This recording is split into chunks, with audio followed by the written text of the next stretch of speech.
It was like going to grad school in a way, but without the tests.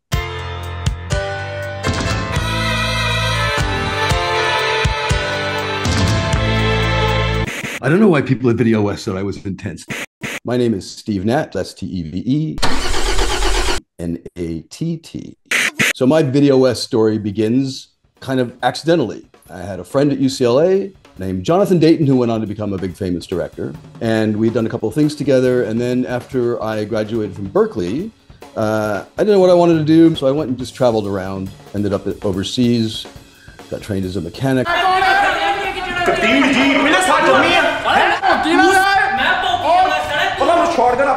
I came back and didn't know what I wanted to do. I hooked up with John again and he said, you know what, you should go talk to this company in San Francisco, a little company called Videowest. They take volunteers, they make these cool music videos. Maybe they've got a spot for you. I found Videowest on Harrison Street. I go in, there's the staircase, I go up, and there's this musty, kind of dank smell. Do you know the difference between mold and mildew? Somewhere between mildew and marijuana and beer and sweat. And there's all this hand-me-down furniture, you know, crappy desks and stinky stained couches.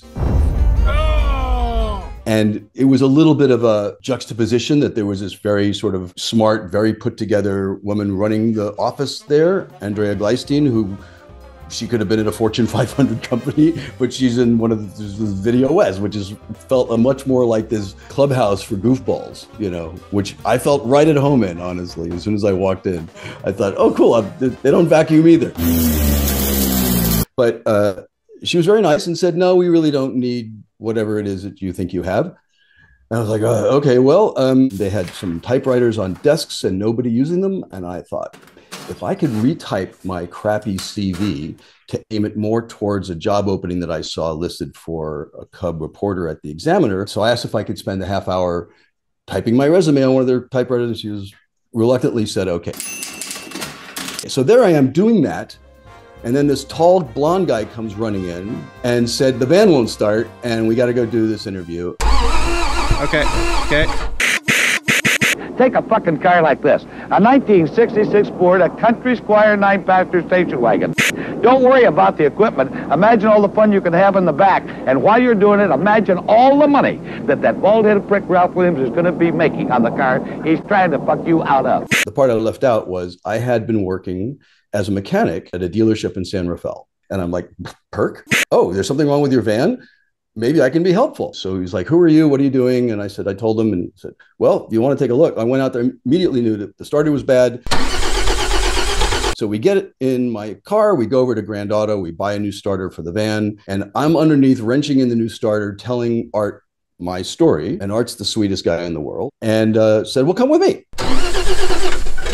Hey, okie doke. We got the van running and I went along with him and he says, okay, this is a barn door. That's how those open. And this, you aim it this way. And this is a Fresnel. And this is a, so he taught me all this lighting stuff. And I went on a few other shoots with him. And then somebody else needed somebody to carry a BBU 110 on another shoot. So now I am recording sound. And eventually I did all of these sort of jobs.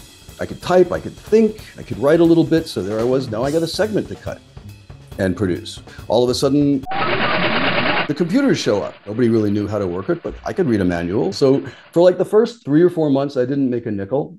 I was working nights repairing tow trucks at this tow truck company, which was horrible. So I'd be at Videowest all day. Then I'd go over there and put 6 or 8 hours in. And then I would have 3 or 4 hours of sleep and then come back and do it again the next day. That's one small step for man. And then, you know, as Videowest sort of matured, you know, there's MTV Music News contract. There was a Showtime contract to do a comedy pilot with Dana Carvey. I always wanted to annoy a camera. Do I have nostrils? And we did a series called Rock on TV, and I got to host some of those. The concert hall is the real home of rock and roll. On stage, most rockers live out their finest moments. And somewhere there's a really funny picture of me introducing ABC for their video, The Look of Love.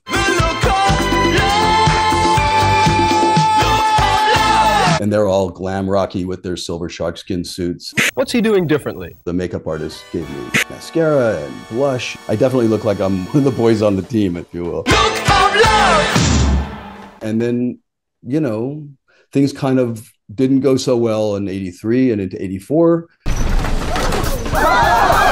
think a lot of businesses find a time where entropy kind of sets in. Ladies and gentlemen, fasten your seatbelts now. Fasten your seatbelts, security now. And the people who started it kind of start looking at different directions. I have no control on my side, no control on all, sir. And it pulls the middle out. We are in a dive. Also, the economy took a big crap. We need to dump the fuel.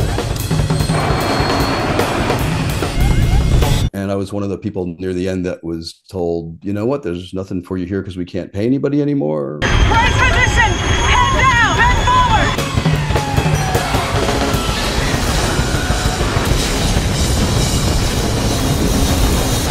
forward. But Videowest was where I got the taste of what was possible. You always had a sense that it wasn't just your little thing that you were working on, at least I did, that you were part of this larger group, and that collective us is a kind of a very San Francisco thing in a way, and really different from other companies that I worked with afterwards. So I'm just honestly filled with gratitude for all of that, and was really glad to have been a part of it.